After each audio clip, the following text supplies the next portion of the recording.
I think we can all agree Madden 23 Ultimate Team has been going absolutely insane with the news over the last couple of days, so in today's video, I'm going to overview and rate every single confirmed change that we know of so far. Now, I'm going to be showcasing 8 critical changes that you guys really should understand and learn before the game releases on August 16th. Now, let's get started with change number 1 right here, and that's something that I'm not really necessarily a huge fan of, but it's going to be the removal of MUT Master for Madden 23. Now, this is kind of the information piece and reasoning that EA Sports put out as to why they're taking out MUT Master in the game, and essentially what they're saying is they're saying that as a part of Field Pass, which is something that's a massive aspect of Madden 23, there's going to be a lot of objectives that are going to be giving you free players. Of course, MUT Master is a way to get an awesome free player and upgrade him throughout the year, but EA Sports is, I guess, kind of replacing that with new cards in Field Pass. But it does look like there's certainly going to be a couple of glaring differences between our typical MUT Master player that we get every single year and the players we're getting in Field Pass, because as it says, we're going to be getting multiple players in Field Pass. It says there's going to be a total of 5 cards that are available in Season 1, and then a head-to-head season player that's going to be refreshing every single 2 weeks. So we're going to be getting a lot of different cards in Field Pass, whereas with MUT Master, that's one player that you can upgrade throughout the year until you eventually kind of beat the game and upgrade your MUT Master to the maximum. Now, in terms of ratings for this change, I can't say I'm a huge fan of it. I understand why they did it, but I'm certainly not over the moon about them taking out MUT Master. Now, change number 2 that you gotta know is something that I'm certainly more excited about, and that is going to be the removal of speed from strategy items. And here's what EA Sports had to say about the removal of strategy cards for 23. They say a pain point for many players in MUT 22, especially early on, was getting the right strategy items. In an effort to improve the system,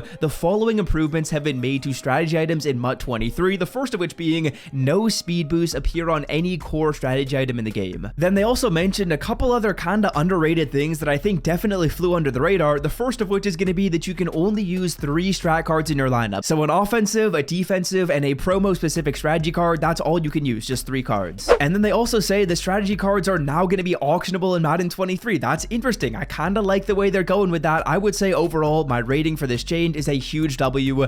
Strategy cards were something that I feel like had to be improved on for 23, and it looks like they hit it out of the ballpark. All those changes are something that I think everyone can agree on are positive and good for the game. Then change number 3, this is one that I feel like is also kind of flying under the radar, and that's going to be the fact that any player in Madden 23 Ultimate Team, you can put tier 1 abilities on for 0 training points. So as you guys can see, let me open this pack up so I can show you exactly what I mean. Then taking this Logan Bruss card as an example, and we take a look at the tier 1 ability bucket on this player. So the ability bucket all the way to the left, the one that I'm on right here, all of these abilities that you see are going to cost you 0 training. Now this is something that's going to be absolutely awesome for the game and make it a lot easier to put abilities on your players, particularly on day 1 of Madden Ultimate Team. Typically training is pricey. Let's say for example, you wanted Edge Protector, usually that would cost you about like 30,000 or maybe even 20,000 Madden coins to get the training points to actually equip this ability. But the change that EA Sports made is they now made it a lot more accessible to try out these abilities. There's a lot of abilities in here that I feel like people don't even really use and don't even attempt to use because of the fact that you got to spend training on them. But what I think is really cool is A, it makes it a lot cheaper to use abilities, which is a W in itself, but B, it's probably going to make for a little bit more differentiation and more variety for abilities we see online, because people can test them out for 0 training. Of course, it will cost AP, the AP cap is still going to be there,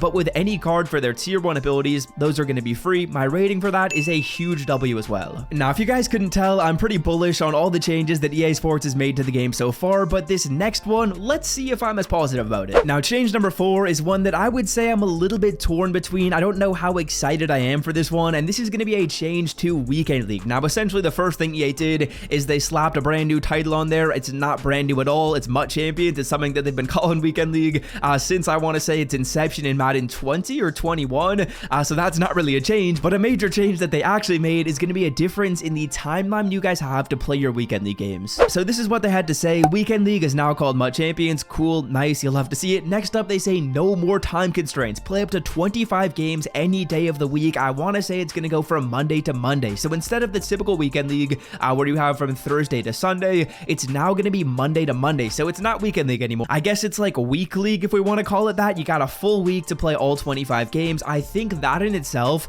is a good change. I'm not like 100% a huge fan of it, but I think it's a good change. It's going to open up the game mode to more casual players or just a lot of people that have school and have stuff to do over the weekend. I know for myself when I was in high school, even when I was in college, if I had a busy week or a busy weekend, I just wouldn't be able to play Weekend League. But this is going to open it up to a lot more casual players and allow you to play maybe a game or 2 every single day. It's just going to be a lot more open to new players. Then next up, they also say you got to put in an entry token to get into Mud Champions. I think those are going to be easy to get. I don't really think that's going to be an issue. If they are hard to get, that's an L by EA Sports, but I don't think they're going to make the tokens that challenging to get. But the other thing that I do have a little bit of concern for is it says rewards for Mud Champions will appear instantly after your games in Mud 23, no more waiting until Tuesday. Now that's something that does worry me a little bit. What it's kind of leading me to believe is it's kind of leading me to think that maybe there isn't going to be top 100, because if you get your rewards right after finishing all 25 games, that's not going to put you in a position where EA Sports can see how everyone did during the week and then see who got top 100 and then give out those rewards. I'm really hoping that maybe there's like a specific reward when you win like 20 games or 18 games, and then hopefully on Tuesday they still end up giving out those top 100 rewards to the people that ended up finishing in that position, because top 100 as a part of Weekend League is something that is very important for, I would say, the streaming community in Madden 23. So I'm really hoping they keep top 100 rewards. If they do ensure to keep top 100, then this is, I would say, a small W of a change. If they don't and they take out top 100, I would say this becomes an L, but I don't think they're going to be doing that. I don't think they would do that. Then next up, another quick little change right here that I would say is a W is going to be the change to sets in Madden 23. Basically, sets in Madden 23 have been streamlined compared to sets in previous years. Sets can now be accessed from directly inside of your binder, allowing you to complete them much easier and take advantage of filters when looking for specific items. Now, one other thing that they say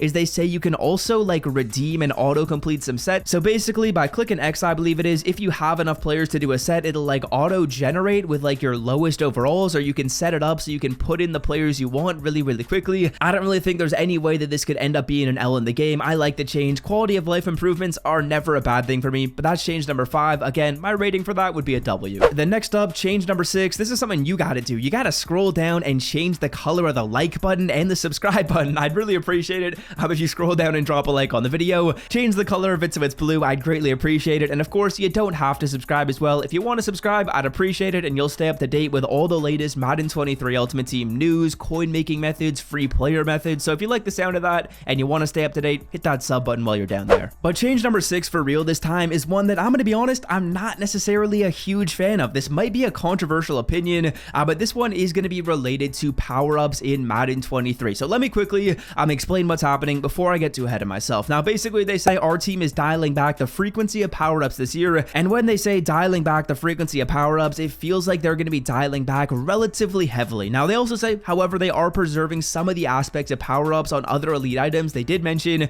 that legend players are going to be getting power-ups in the game. Now, they also go on to give a little bit of housekeeping information, which basically is going to ensure that if you got a theme team, you can put on your team chems for a player that played on your team without powering them up. And they also mentioned a couple things regarding abilities as well as secondary positions. I don't think that stuff is all that important. It's important that the team chems are available on all players that played on the team without needing the power up. But let's get back to the overall removal of power ups. Now, this could be controversial. I'm not a fan of them taking out power ups. I think what EA Sports kind of had to do is they had to go either or, strategy items or power ups. And I'm happy they took out the speed boost from strategy items. Don't get me wrong. I think that's a W change, but power ups, in my opinion, I didn't mind for a couple of reasons. First of all, I actually didn't mind powering up my cards in the game. I know it was annoying for some people that you had to put in training, but honestly, that wasn't really that bad. I thought it was kind of fun to like power up a card and then kind of root for them and keep them on my team for an extended period of time, root for them in the NFL, hope they got more cards in the future. And that kind of ties in with point number 2, which is power up investing. Very similar strategy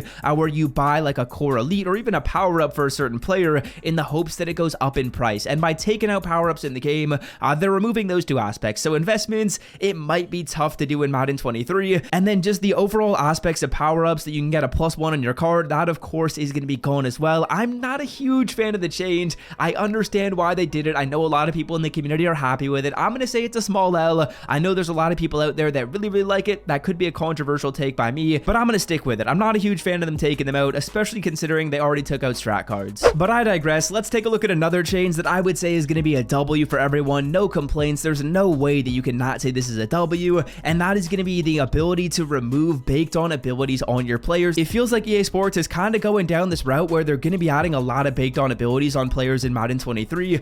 So the fact that you now have more versatility with them is good. And basically, when I say you can remove baked on abilities, let's say for example you picked up like this Logan Bruss card and he had maybe like post up built in on the player. What you could then do is you could go to the upgrades and you can actually remove the ability and just get the training back in return. I would say it's a good thing. It frees up flexibility. It could be a kind of interesting coin making method, because let's say, for example, you can like do a set for one of the headliner players, sell the player off for the same price as the set, and also refund some of the training. I think there could be some really interesting coin making methods to do with that, so I'm kind of curious to see how that works early in Madden. I'm definitely gonna have my eye on that to maybe like create free training. That could be kind of cool. But change number 8, and by far the biggest change to the game, is one you're gonna want to make sure you understand. Let me explain it to you guys right now. Okay, now that is gonna be Field Pass in Madden 23, and it's basically a new feature in MUT 23 that's basically like a battle pass. As you guys know, if you play Fortnite, Call of Duty, Rocket League, there's a lot of battle pass style things. EA Sports added one to the game,